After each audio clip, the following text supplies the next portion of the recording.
inmediatamente. Déjeme saludar ya a los amigos que van llegando a la mesa de diálogo.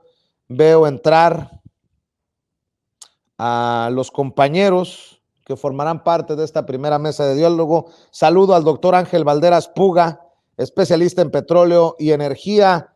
Querido Ángel, ¿cómo te va? Muy buenas tardes, muy buenas noches. Querido Vicente, bueno, pues también mis condolencias para Madame Kika. Tristes estos momentos, así es la vida, nos va a tocar a todos, pero eso no implica pues que haya grandes dolores cuando se pierden a seres queridos y pues más de gente que está inmersa en el cambio en nuestro país. Y pues ya estamos listos aquí para comentar acerca de Lorenzo Córdoba y su pandilla, a los que no le salen las cuentas, Vicente. Así es. Tú me dices cuándo nos arrancamos, porque ya ves que mi especialidad es el manejo de datos y no adjetivo, sino que doy datos precisos. Y hoy lo que yo quiero platicar, pues es que al INE no le salen las cuentas, Vicente. Déjame primero saludar también al maestro Ricardo Sevilla, si te parece, doctor, maestro Ricardo Sevilla, coordinador de investigaciones especiales en Regeneración MX y miembro también de esta familia Sin Censura. ¿Ya estamos listos, Ricardo? ¿Qué onda? Ya listísimos, querido Vicente, doctor, un saludo al público que nos ve y que nos escucha, pues aquí también listos para aportar datos duros, pues ¿por qué no le salen los números al INE? Y sí le salen los números para pagarle a Enrique Krause Kleinbord estos videos a través de Clio, pero ya vamos a platicar después del doctor, que se arranque porque hay que seguir también una secuencia, cosa que no hacen en la prensa corporativa, pero aquí estamos listos también para aportar nuestro granito de arena a la discusión. Primero que el presidente Andrés Manuel López Obrador también ha señalado que la Constitución obliga al INE, pero es penoso, dijo, es penoso lo que sucede en el INE, porque afirma que los consejeros ganan lo doble que él y tienen 13,000 millones de pesos para elecciones y la consulta de revocación. Esto es lo que ha dicho el presidente Andrés Manuel López Obrador sobre los números, los dineros en el INE. Penoso que el órgano electoral de nuestro país, en vez de permitir que haya facilidades, se oponga. Y si fuese un asunto de recursos, podría hasta decir lo que tengo, que dicho sea de paso no es poco, tiene un presupuesto de 13,000 millones de pesos. Voy a hacer un ahorro, pero ya ahorré. Todos los consejeros y el presidente del INE ganan el doble de lo que yo gano y tienen muchísimas prestaciones ahora de fin de año, aguinaldos y muchas prebendas, porque se ampararon cuando se aprobó la ley de que nadie ganara más que lo que recibe el presidente de la República. Ellos se ampararon y siguen ganando mucho dinero, bastante dinero.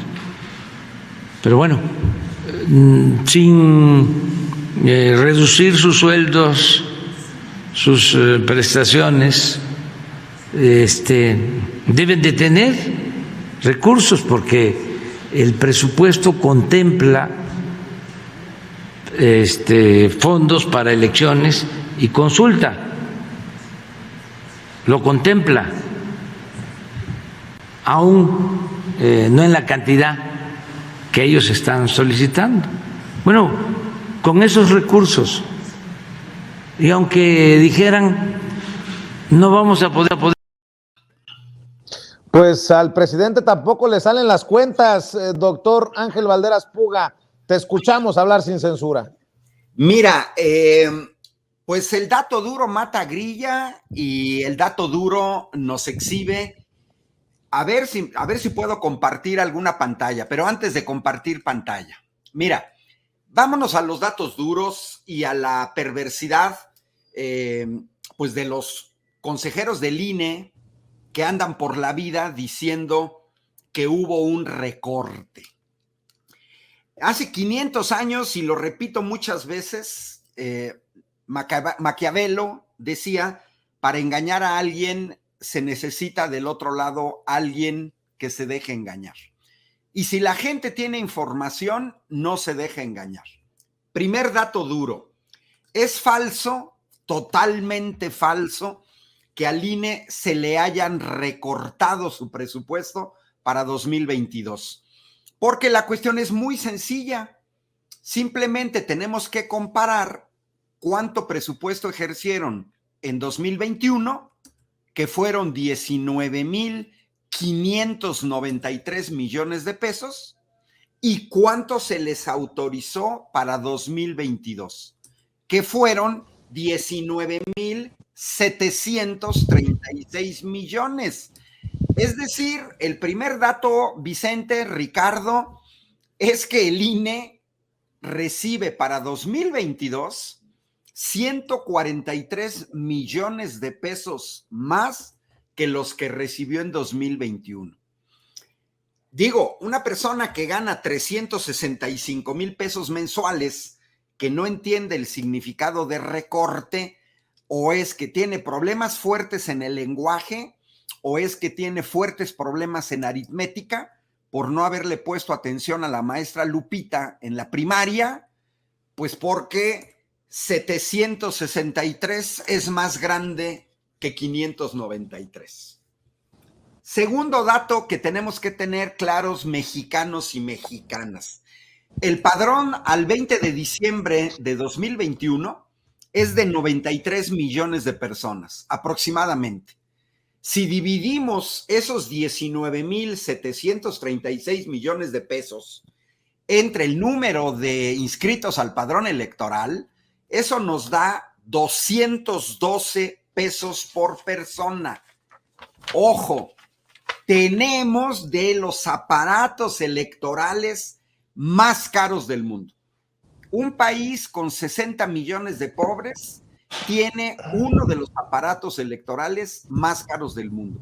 Tan es así que la BBC de Londres en 2016 publica una comparación de cuánto cuesta votar en México y cuánto cuesta votar en Francia, en Rusia, en Estados Unidos.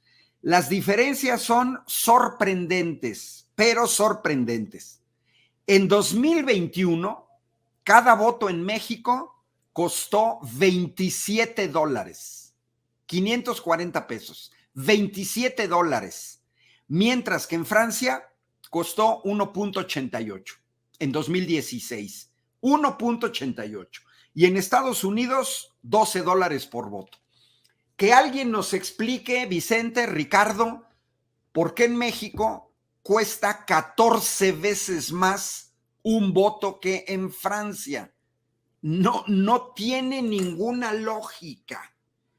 Ahora, vámonos a ver en qué se gastan el dinero.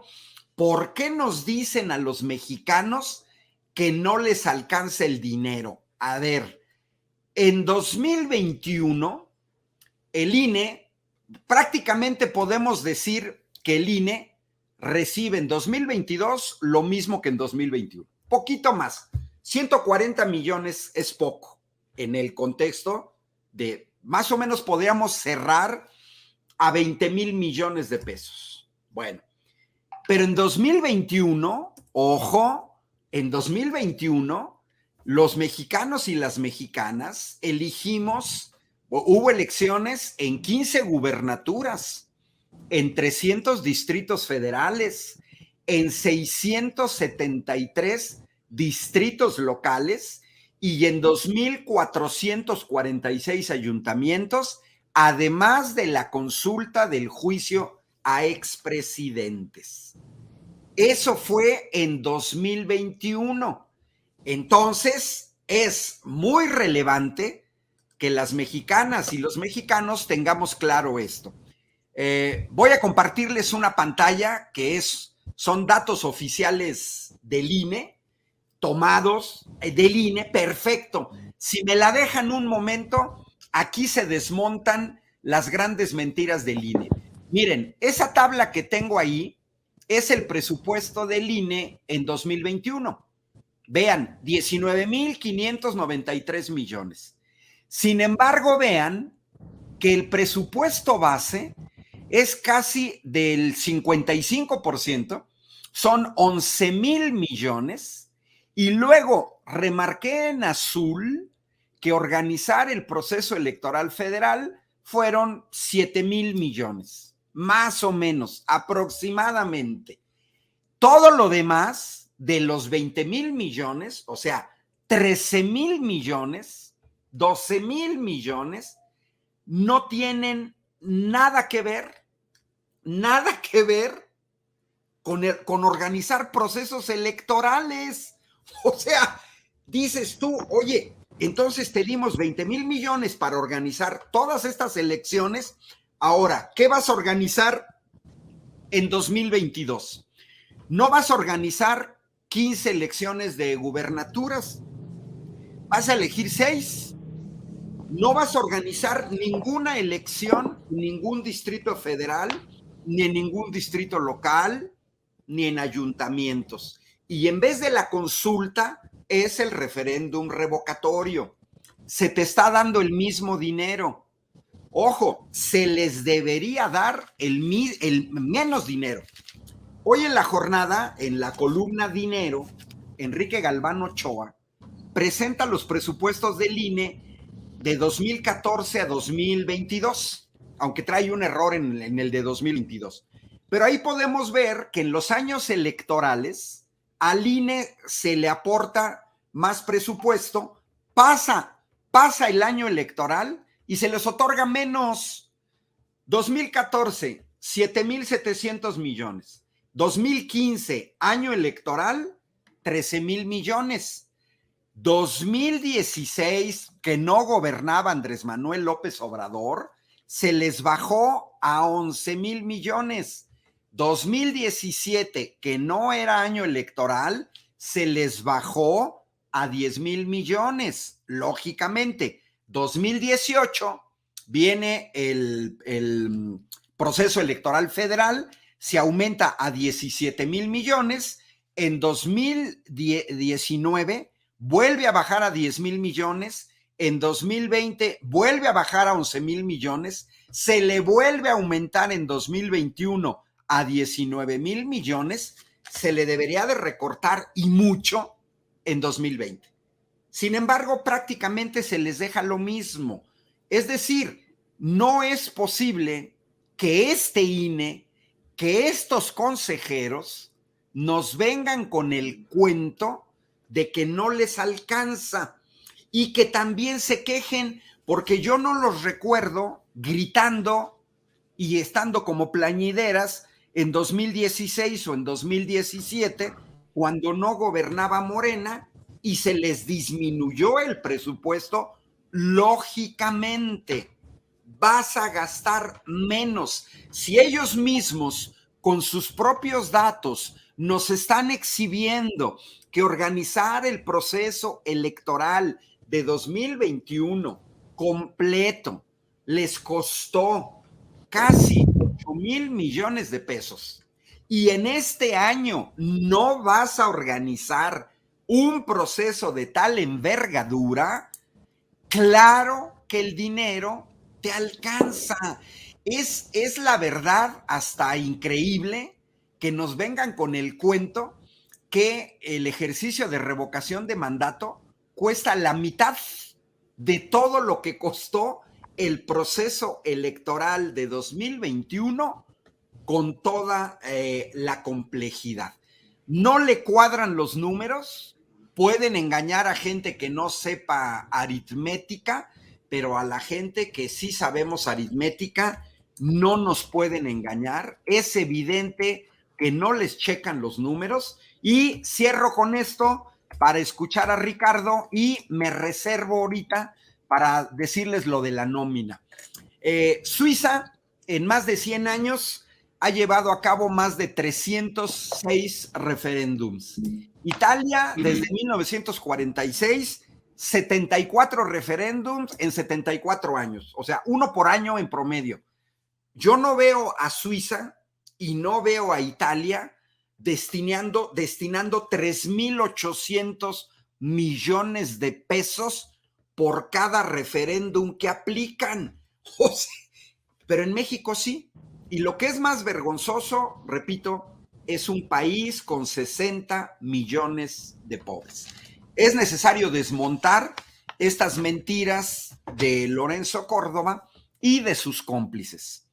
Y al ratito les muestro la nómina del INE, porque también es muy importante. Órale, va. Maestro Ricardo Sevilla, también te escuchamos a ti.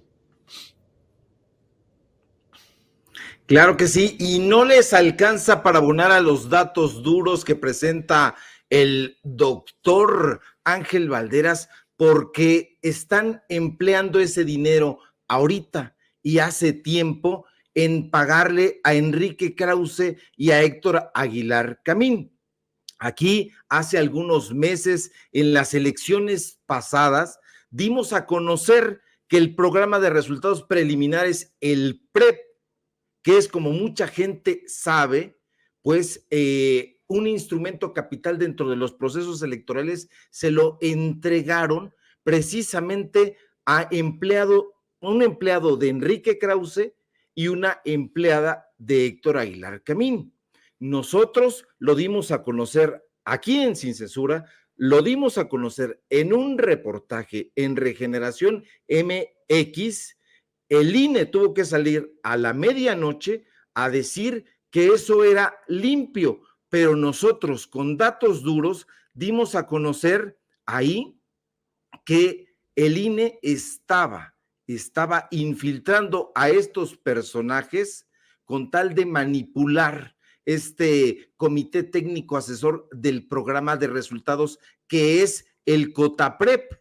Y ellos dijeron, no debería de resultar alarmante, pero fue alarmante. ¿Por qué? Porque estos personajes no solamente trabajaban en Exos y Letras Libres, propiedad de Aguilar Camín y de Krause, insisto, sino que además habían trabajado en Mexicanos contra la Corrupción y la Impunidad y no lo pudieron debatir. Lo tuvieron que reconocer y ahí estaban con nombre y apellido estos personajes. Sofía Isabel Ramírez Aguilar, que fue la directora de esa organización antilópez obradorista, que se llama, así le llaman, Mexicanos contra la Corrupción y la Impunidad, y que también estuvo trabajando en México ¿Cómo vamos? Y son editores, son colaboradores frecuentes de estos dos medios de comunicación. No les alcanza en el INE porque están dando dinero para que Enrique Krause les esté preparando videos como aquel video, ellos le dicen documental, investigación, donde les pagan 2.4 millones de pesos. Lo dimos a conocer también en Regeneración MX. El propio presidente de la República presentó ese contrato donde se le estaba pagando a Lorenzo, a Héctor Aguilar, a Enrique Krause, perdón, es que se parecen tanto, hacen exactamente la misma función, les pagó ahí para que tergiversaran la historia de los procesos democráticos. Pusimos fragmento del video en Regeneración y ahí se veía a Lorenzo Córdoba exultante, dándole un abrazo de bienvenida a Enrique Krause. Por cierto, también estaba Porfirio Muñoz Ledo, estaba José Woldenberg, que hay que recordar que este INE pareciera nuevo, pero no lo es. ¿Por qué? Pues porque estos personajes trabajaron como asesores de José Woldenberg, ¿Qué personajes? Concretamente Ciro Murayama y Lorenzo Córdoba. Ellos fueron los asesores de José Woldenberg en esa época y forman parte del consejo editorial de la revista Nexos, cuyo director en este momento precisamente es Luis Miguel Aguilar Camín, el poeta hermano de Héctor Aguilar Camín. ¿Quién está ahí? Todos estos mismos personajes. Entonces les están pagando. Dimos a conocer también que les estaban pagando por banners. El Instituto Electoral estaba pagando banners en Nexos. Dimos a conocer esa factura de pago. Entonces, que no vengan con que no tienen dinero. Hay dinero suficiente para llevar a cabo esta consulta. Y si no lo quieren hacer, es simple y sencillamente porque les van a asestar otra derrota. Es una derrota más allá el descrédito que tienen como personajes del concierto ajado político que ya tienen. Ya su narrativa está anquilosada, su museo de bestias negras está agotadísimo y estos nada más son patadas de ahogado. Yo creo que se va a llevar a cabo la consulta ciudadana y con gran éxito, y eso lo prevén, y al preverlo dicen, no, esto a la mitad del sexenio de López Obrador va a significar un golpe del cual no nos vamos a poder levantar. ¿Con qué credibilidad, después de esa derrota, van a poder estar frente a los micrófonos de Televisa, de Televisión Azteca, de Imagen, diciendo que López Obrador no tiene la aceptación del pueblo mexicano? Entonces están pensando en 2024. Si a la mitad del sexenio López Obrador les vuelve a propinar otra victoria, pese a todos los ardides y todos los artilugios que están manejando, entonces se van a ir al fango. Ya están de por sí nadando en aguas fangosas, las aguas fangosas del descrédito, pero esto sería una derrota que ya no la podría levantar ni con todos los artículos de Sergio Sarmiento, ni con todas las diatribas de Denise Dresser y de todos estos personajes que actúan no casualmente en el mismo nado sincronizado. Fíjate, Ricardo, fíjate, doctor Ángel Valderas Puga, que ayer entrevistaba a Carla Humphrey, la consejera electoral, y me decía, aquí el problema es que no hay voluntad de querer hacer las cosas, de salir de la zona de confort. Y yo pensaba nada más en los salarios, en los asesores, en seguramente esto que nos vas a desmenuzar. Exacto, Vicente. Mira, lo que voy a desmenuzar, les quiero compartir el documento. Este documento es lo que propuso el INE para que se les fuera asignado en 2022. Es un poco lo que presentabas ahorita del presidente. Miren, ahí el documento, el título es Proyecto de Presupuesto de Egresos de la Federación 2022. Tiene que ver con el ramo 22, que es el INE, analítico de plazas y remuneraciones. Por ejemplo, el presidente habla de prestaciones. Si nosotros vemos aquí en la cuarta columna viene el total, después vienen las prestaciones. Fíjense, los señores tienen seguridad social, medidas de protección al salario, seguro a las personas. Y me voy con Lorenzo Córdoba. Sueldos y salarios, 3,150,000 al año. Seguridad social, 86,000 pesos. Medidas de protección al salario, 500,000. Seguro a las personas, 100,000, igual que los consejeros electorales. Tienen un fondo y seguros de ahorro para el retiro cercano a los 500,000 pesos. Todo esto nos cuesta a mexicanas y mexicanos 4,374,000 pesos. Bueno, ahí está el dato. Lorenzo Córdoba, 4 millones y cacho. 4,374,000 es lo que verdaderamente nos cuesta ese señor. Al año. Al año. Pero si lo divides entre 12, te da 365,000 pesos. Ya no, eso no es el doble, eso es casi el triple de lo que gana el presidente, que hoy señaló que ganaba 120. Claro, tenemos que diferenciar que tienen que pagar impuestos, etcétera, pero el total, Ricardo, Vicente, es el documento oficial de lo que pidieron ellos para 2022 y no anda tan mal porque el presupuesto fue prácticamente el mismo de 2021 y 2022. Entonces, no solamente Lorenzo Córdoba, sino los consejeros electorales y el secretario ejecutivo nos cuestan cada uno al año 4 millones.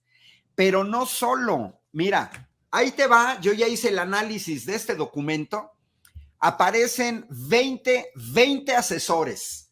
Porque mira, una cosa es decir, pues un asesor, 2 asesores. No.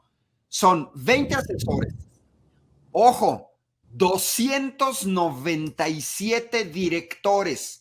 Aquí en este documento de 56 páginas está atascado páginas enteras de directores. Y entonces viene el director de Estadística y Documentación Electoral, el director de la Secretaría de las Comisiones de Vigilancia, el director de Operación Regional, el director de Operación y Seguimiento, etcétera, etcétera, etcétera, 297 etcéteras, porque no los puedo leer todos. Además aparecen 55 coordinadores. Ojo, Ricardo, Vicente, 462 jefes más 9 titulares. Ahora sí que te voy a decir, se han servido con la cuchara grande. Ya dividiendo al mes entre 12, tenemos a Lorenzo Córdoba, a los otros 10 consejeros electorales y al secretario ejecutivo, nos cuestan más de 365,000 pesos mensuales. Luego hay 22 jefes, directores, coordinadores que ganan entre 250 y 298,000 pesos mensuales. Luego vienen 93 personajes que ganan entre 170 y 250,000 pesos mensuales. Y luego vienen 277 personas que ganan entre 87 y 166,000 pesos mensuales. Vicente, Ricardo, la gente que nos sigue, yo trabajo en una universidad pública, la Universidad Autónoma de Querétaro, Instituto Tecnológico de Querétaro, dirigí el sindicato de académicos de la Universidad Autónoma de Querétaro, conozco el salario, el mío, el de mis compañeros, profesores con maestría, con doctorado, categoría 7, la más alta, con 20 años de antigüedad en la docencia. Nadie gana lo que aparece aquí. Nadie. Y la contribución de mis compañeros de la Facultad de Medicina, de la Facultad de Derecho, de la Facultad de Ingeniería, en generar recursos humanos de alto nivel, es lo que ha ayudado a fomentar el desarrollo de este país. Pero estos señores se sirvieron con la cuchara grande. Miren, cierro. Conté, esto lo procesé, manejo datos, conté las primeras 1,000 personas que aparecen aquí.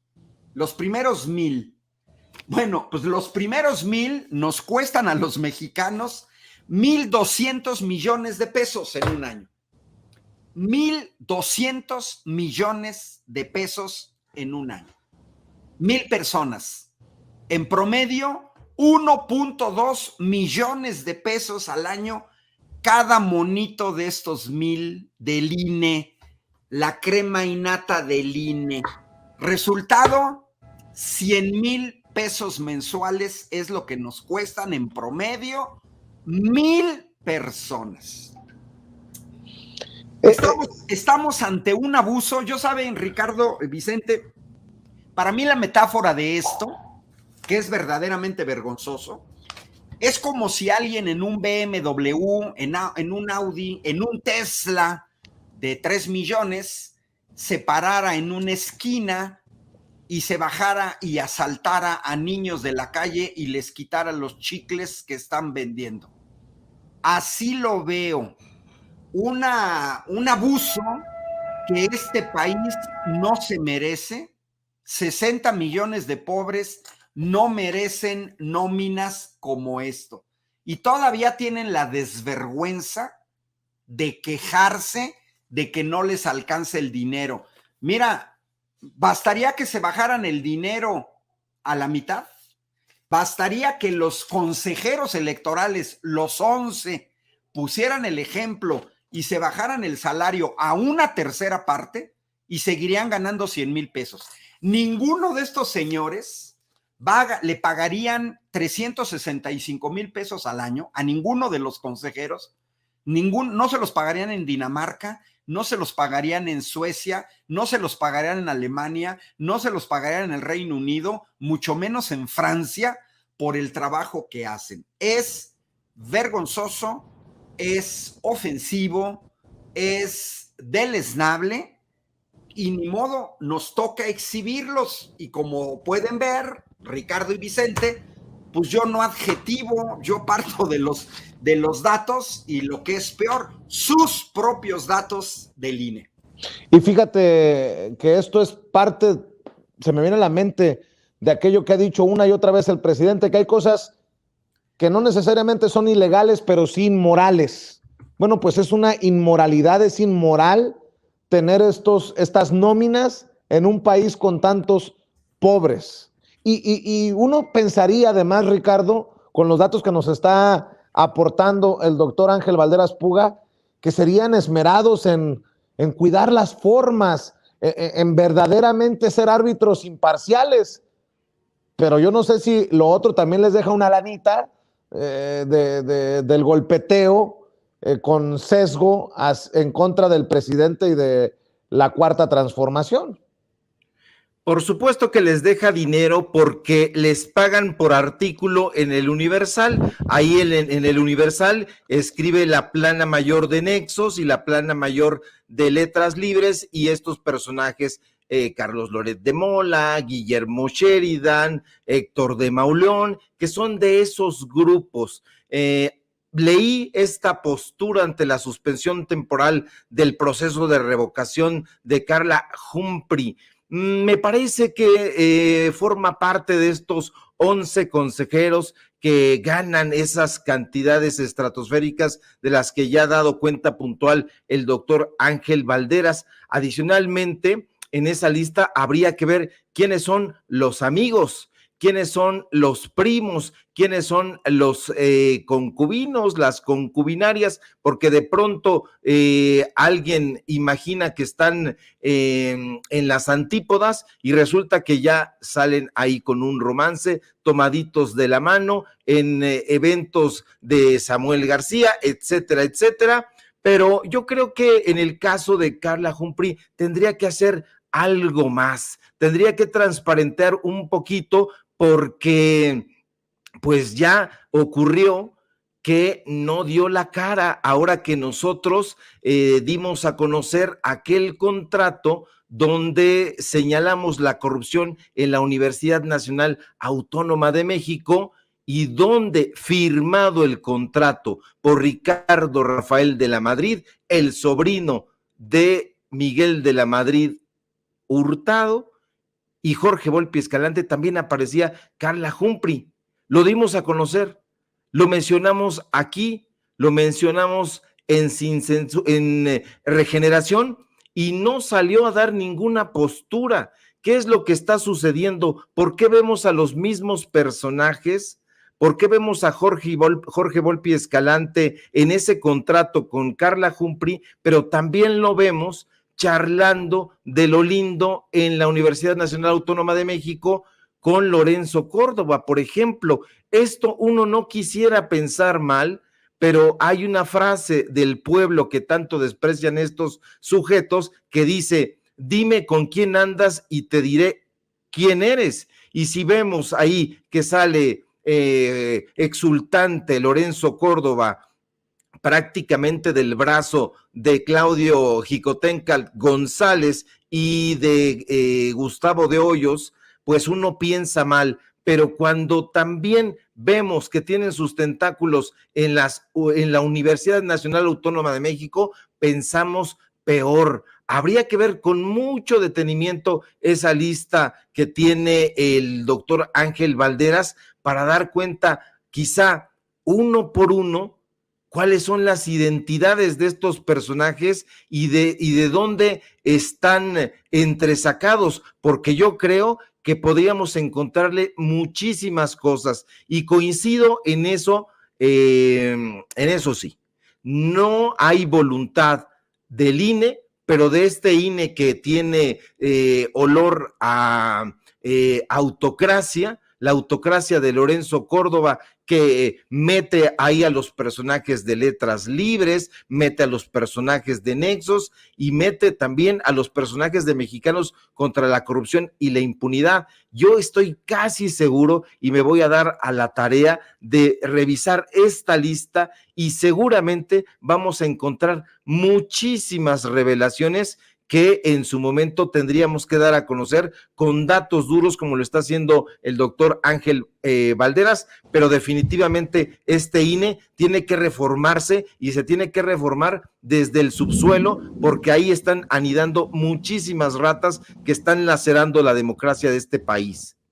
Fíjate, ya que haces referencia a la opinión de Carla Humphrey, ayer nos concede una entrevista Sin Censura en exclusiva, hoy publica su postura en el periódico El Universal. Si me permiten leer un poco de esto, dice: mi postura ante la suspensión temporal del proceso de revocación de mandato. El pasado 17 de diciembre, el Consejo General del Instituto Nacional Electoral, su máximo órgano de decisión, aprobó por mayoría de votos posponer de forma temporal todas las actividades para la organización del ejercicio del proceso de revocación de mandato del presidente de la República, derivado del recorte presupuestal aprobado por la Cámara de Diputados y Diputadas al INE para el ejercicio fiscal 2022, hasta en tanto se tengan las condiciones presupuestales respectivas que le permitan reanudar con este ejercicio de participación ciudadana.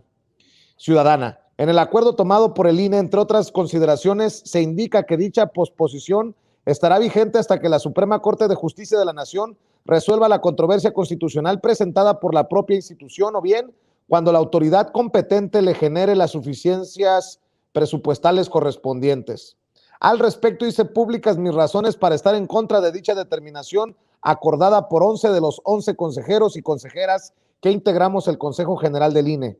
En mi opinión, dicho acuerdo pone en incertidumbre este ejercicio democrático, toda vez que no existe certeza legal ni jurídica de cuándo estará en condiciones de resolver la controversia constitucional la Suprema Corte de Justicia de la Nación. En cambio, de lo que sí hay certeza es de que la Constitución y por ende la legislación secundaria respectiva obliga al INE a realizar el ejercicio de revocación de mandato. En este sentido, manifesté que nuestra obligación es caminar hacia la realización de este ejercicio con los recursos disponibles, sin dejar de lado que al aprobar el presupuesto, la Cámara de Diputadas y Diputados aprobó un recorte de casi 5,000 millones de pesos al presupuesto de la institución. No obstante, advertí que podíamos seguir avanzando para llevar a buen puerto este proceso de revocación de mandato con diversas medidas de austeridad y potenciando las fortalezas de nuestra institución, para lo cual presenté públicamente las siguientes propuestas. 1. Eliminar el conteo rápido, debido a que esta actividad, además de no estar prevista ni en la Constitución ni en la ley, queda rebasado toda vez que se tiene contemplado que los cómputos distritales comiencen el mismo día de la elección, por lo que se tendrían los resultados de este ejercicio el mismo día del proceso de revocación de mandato. Es una papeleta y solo 2 opciones de respuesta. 2. Nuevo mecanismo para instalar casillas, explorando la implementación de centros de votación, por ejemplo, en las instalaciones del propio INE, tanto en el ámbito local como en sus 300 juntas distritales ejecutivas o en centros educativos. 3. Implementación de nuevas tecnologías utilizando cuando menos 1,000 urnas electrónicas con las que cuenta el instituto, así como el desarrollo de una aplicación, una app, que permita contar con toda la información de los manuales de capacitación en los teléfonos móviles, lo que generarían ahorros al no imprimir dichos materiales. 4. Limitar la producción e impresión de documentos electorales tales como actas de escrutinio y cómputo, actas de instalación, actas de incidentes o inclusive la llamada sábana que se publica por fuera de las casillas con los resultados correspondientes. 5. Eliminar el papel seguridad de las boletas electorales, lo cual no implica quitar las medidas de seguridad en las papeletas y con ello reducir los costos de producción de estas, o inclusive optar por otro tipo de papel más barato. Incluso transitar al sistema del voto por internet que actualmente ya se utiliza para recibir para diversas elecciones, tanto federales como locales, el voto de las y los mexicanos residentes en el extranjero. 6. Que Talleres Gráficos de México, como órgano descentralizado del gobierno mexicano, imprima menos y a más bajos costos o incluso de manera gratuita la impresión de los documentos y materiales para la revocación de mandato. 7. Bajar el umbral de personas funcionarias de casilla e incluso propuse utilizar la opción referida en el artículo 33 de la Ley Federal de Revocación de Mandato y solicitar más tiempos del Estado para la difusión de este mecanismo y con ello contar con mayores espacios de difusión que no resulten onerosos al instituto. Por otra parte, propuse analizar otras estrategias de difusión de este ejercicio de participación ciudadana, como la difusión vía mensaje de texto de la realización de este ejercicio. Estas son las principales propuestas que hice en el seno del Consejo General del INE en la búsqueda de diversas alternativas que llevaran a continuar a menores costos con este ejercicio de democracia directa, el cual estamos obligados a realizar. Sin embargo, la decisión mayoritaria fue distinta y la respeto, pero no la comparto, firma la consejera electoral del INE, Carla Humphrey. O sea, sí hay opciones. Lo que, insisto, no hay es voluntad para explorar qué se puede hacer, doctor Ángel Valderas Puga, entendiendo que ahí están opciones que pone sobre la mesa Carla Humphrey y no necesariamente que sean las mejores o las peores, simplemente opciones. Doctor.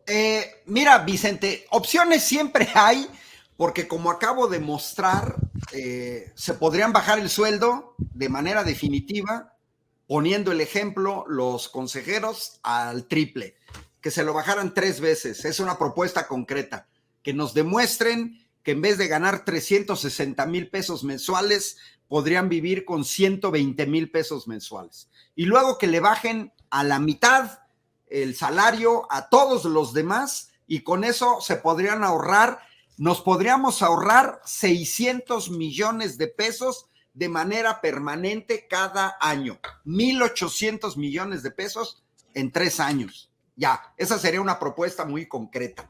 Mira, yo creo que efectivamente no son los números. Como no les cuadran los números, como acabamos de exhibir que dinero sí tienen, como acabamos de exhibir que un proceso electoral de la envergadura de 2021 les costó 8,000 millones, pero que se están gastando la mayor parte del presupuesto en cuestiones administrativas, pues claro que sí se pueden ahorrar. Es cuestión de voluntad política. Yo creo que todas las medidas que señala la consejera Carla Humphrey y más se pueden implementar siempre y cuando haya voluntad política.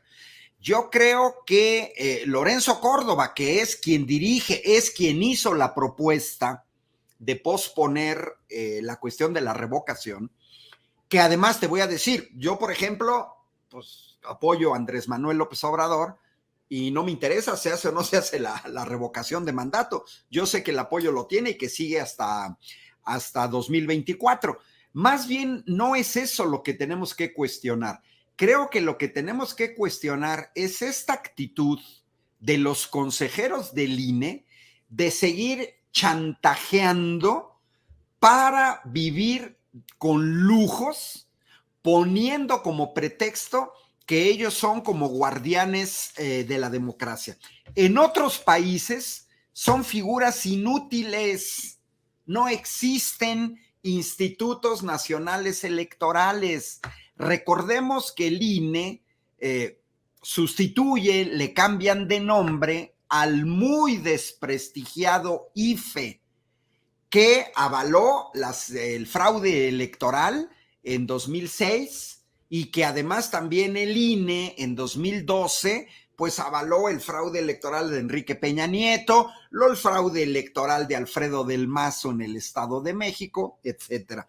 Yo creo que es un problema que tienen ellos para gente que gana tanto dinero, no, que tienen tantos asesores, que agarren a alguno de sus 20 asesores que no sé qué hacen en su jornada laboral de 8 horas para ganar tanto dinero, porque los asesores nos cuestan, ahorita me pesco uno, de los asesores, pues nos han de costar igual como 2 millones de pesos al año, y que bueno, pues que los pongan a trabajar y que le busquen dónde pueden recortar. Ahora, hay un detalle muy relevante. En la administración del INE, desde que el Congreso aprueba la ley y se aprueba la ley y entra en vigor, desde ese momento, ellos ya sabían que en 2022 cabría la posibilidad de llevar a cabo un referéndum revocatorio. Ya lo sabían desde el momento en que se promulgó la ley.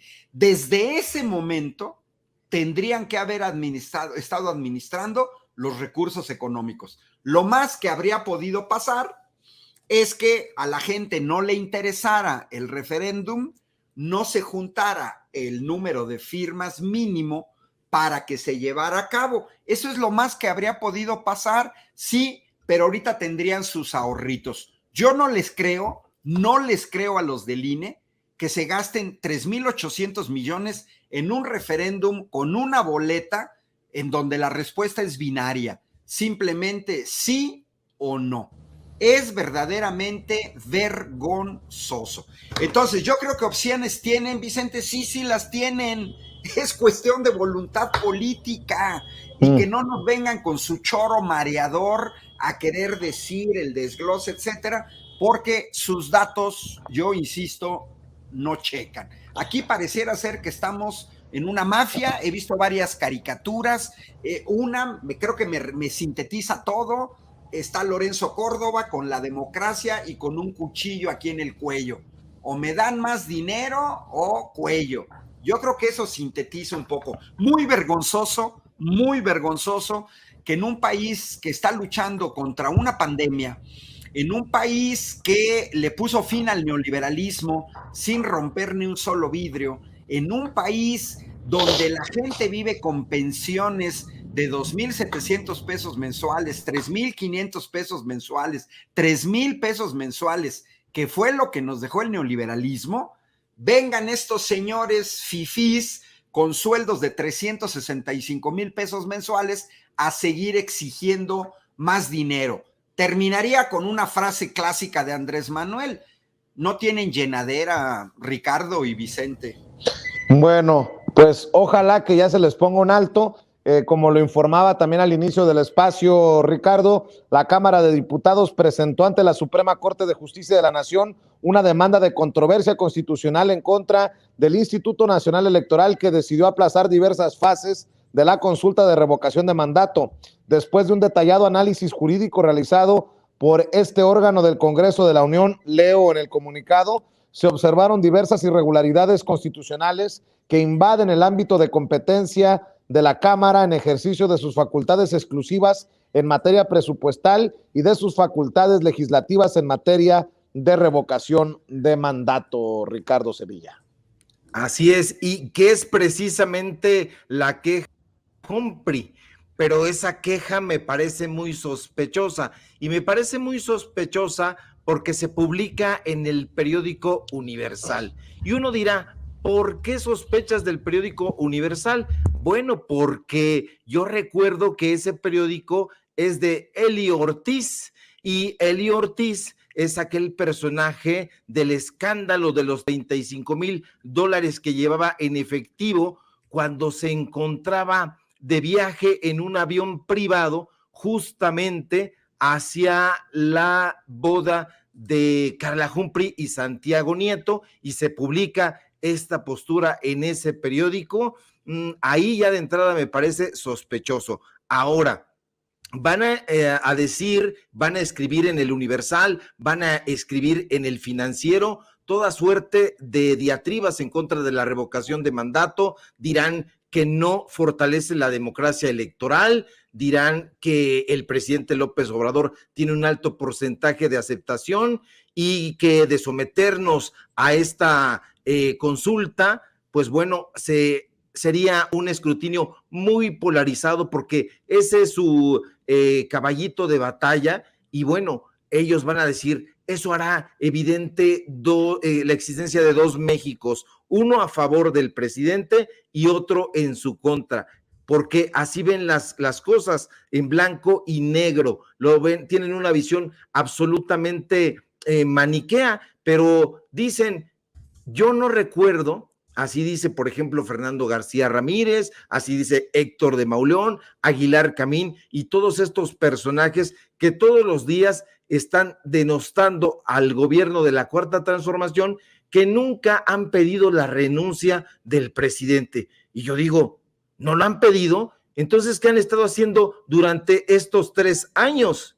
¿Qué ha estado haciendo, por ejemplo, Frena? Justamente pidiendo su renuncia y que se vaya. Esos son los clamores. Entonces, tienen la oportunidad de oro de que la gente acuda a las urnas y diga, bueno, pues que se vaya. O entonces, no es tan grave el asunto como ellos lo están pintando, porque desde las páginas de estos periódicos corporativos estamos viendo una y otra vez que hay una grave inestabilidad política en este país, que hay falta de gobernabilidad, que hay incluso descomposición social, que no tenemos la realidad que el presidente nos explica todos los días de manera infatigable y sin bostezos en la mañanera. Entonces, la gente no está preocupada por su salud, por la seguridad, por la ocupación, por el ingreso, por el bienestar. Todo el tiempo están cacareando estas diatribas, todo el tiempo están pidiendo desde sus redes sociales, tanto los personajes públicos como los privados e incluso, desde luego y de manera más beligerante, las granjas de bots, que el presidente se vaya, que renuncie. Y entonces, ¿por qué no quieren hacer esta consulta? Están acusando al presidente López Obrador de ser un simulador, pero entonces pareciera que no quieren someterse a ese escrutinio del pueblo, porque el pueblo les va a decir, les va a echar en la cara que quiere que el presidente López Obrador se quede. Entonces, eso es lo que temen en esencia, que los ciudadanos, que los mexicanos, que las mexicanas tengan la capacidad de exigir sus derechos y expresar su voluntad libre y soberana en las urnas. Entonces, a eso le temen. ¿Por qué? Porque yo creo que de someterse a esa revocación de mandato, el presidente va a salir avante. Entonces, es un proceso que hay que ver con muchísimo cuidado, porque va a representar un desgaste y una caída de los medios de comunicación corporativos y el fracaso de estos voceros del régimen empresarial. Si me permiten, para cerrar, una reflexión, Ricardo, doctor, perdón que abuse de su generosidad, pero revisando en Twitter a mis periodistas favoritos y favoritas, me encontré un tuit de la reina de Xochimilco, la querida Lina Duarte, una de mis favoritas, un tuit que a su vez encontró del 1 de diciembre de Gabriel Boric, el hoy presidente electo de Chile. Y dije, válgame Dios, está López Obradorizado, no lo vieron venir, se contaminó con López Obrador. ¿Por qué? Porque el tuit, no sé si lo tengan ahí compañeros, dice así: el litio, ¿qué dijo hoy el presidente? Que el litio tiene que ser de la nación, que no puede estar en manos de privados. Bueno, Gabriel Boric, el 1 de diciembre, escribió: el litio es el mineral del futuro, usado en millones de aparatos electrónicos. Chile no puede cometer nuevamente el histórico error de privatizar los recursos, y para esto crearemos la Empresa Nacional de Litio, generando empleos en los yacimientos y un sello chileno al producto. La Empresa Nacional de litio. Dice, creación entre las propuestas que lo llevaron a ser electo presidente. Gabriel Boric dice, creación de una empresa nacional de litio que desarrolle una nueva industria nacional de este recurso estratégico con protagonismo de las comunidades y agregando valor a la producción. Válgame Dios. Y tenemos a muchos conservadores que yo creo que no hicieron su tarea, aplaudiendo la izquierda chilena y condenando al presidente Andrés Manuel López Obrador en México. Cierro con una reflexión, doctor, tuya y una de Ricardo. Muy rápido, Vicente. Bueno, pues yo creo que el país ha cambiado, está cambiando, estamos elevando la calidad del debate, se están discutiendo en el país cosas que antes no se discutían, antes los medios estaban cerrados, hoy en día se batalla para mantener espacios como el tuyo, sin censura, abierto. Pero aún así creo que estamos avanzando, creo que estamos contribuyendo a dar información y estamos colaborando a desmentir todas estas mentiras falsas. Y como ya sé que me lo vas a preguntar, mis redes sociales, Ángel Valderas, me encuentran en Facebook, me encuentran en Twitter, me encuentran en mi canal de YouTube y seguramente me están encontrando ahorita en muchos videos porque me han estado invitando a distintos foros sobre la reforma del sector eléctrico nacional. Estuve en San Luis Potosí apenas el sábado pasado y en Ciudad de México en la Feria del Libro, y la semana próxima voy a estar por allá en Monterrey, Nuevo León, con el mismo tema, en eventos organizados por jóvenes, lo que me da mucho gusto. Así es que, bueno, pues qué bueno que están estos espacios, Vicente. Un gusto compartir con Ricardo. Creo que nos complementamos y ni nos hemos puesto de acuerdo. Y creo que eso el público de Sin Censura lo agradece. Un abrazo cordial desde la ciudad de Querétaro para todos. Córrele, maestro, córrele, doctor. Te agradezco que hayas estado con nosotros. Cierro contigo, maestro Ricardo Sevilla, sobre estas similitudes en las propuestas de Gabriel Boric, el actual presidente electo de Chile. Precisamente en su discurso de aceptación hablaba de bajar el precio del gas, hablaba de acabar con la mafia farmacéutica.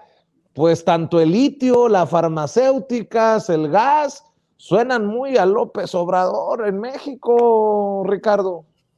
Así es, suenan a López Obrador, pero también es la voz coral del continente americano, es la voz coral de aquellos pueblos lastimados de los que ya hablaba Miguel Ángel Asturias, el guatemalteco, es la voz de José Martí, es la voz de los grandes pensadores de José Enrique Rodó, es la voz de Rubén Darío, es la voz de todos los pensadores, de todos los políticos más grandes y más eminentes que han transitado desde la Patagonia hasta Groenlandia, porque ese es el continente americano, no es Estados Unidos América, todos somos americanos, todos los que vivimos en este continente, y es la voz no solamente de México, sino también de Chile, y también de Brasil, de Argentina y de todos los pueblos latinos. Y digo latinos porque hay que recordar que en Brasil se habla portugués, pero también es una lengua latina. Entonces, suena a López Obrador porque el pueblo se está manifestando, el pueblo está politizado, el pueblo de América está ya empeñado en que se vayan estos modelos que se travistieron de liberales y que resultaron ser aviesos capitalistas que derivaron en este neoliberalismo rampante. Y bueno, así vamos a escuchar a muchos mandatarios a lo largo de todo el continente y seguramente a lo largo de todo el planeta, dándole voz a quienes antes no la tenían, que son los pueblos marginados, los pueblos que han sido oprimidos racialmente, económicamente, culturalmente, y eso hay que celebrarlo, que se vayan las dictaduras pinochetistas que todavía se están arrastrando por ahí, que se vayan sus ideólogos, que se vayan a descansar y bueno, hay que entregar la estafeta, como dijo el presidente en la mañana, a las nuevas generaciones de intelectuales, de periodistas, de pensadores, de filósofos. ¿Por qué? Porque se está gestando una nueva era y, como dice López Obrador, parafraseándolo, estamos viviendo tiempos interesantes. Así es, maestro. ¿En dónde te encuentran a ti?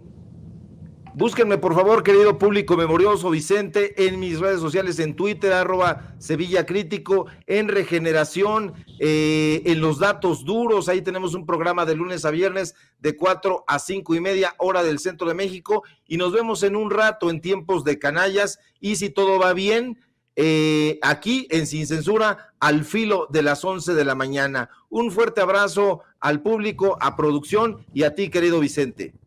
Claro que sí, te agradezco, maestro Ricardo Sevilla, gracias al doctor Ángel Valderas Puga.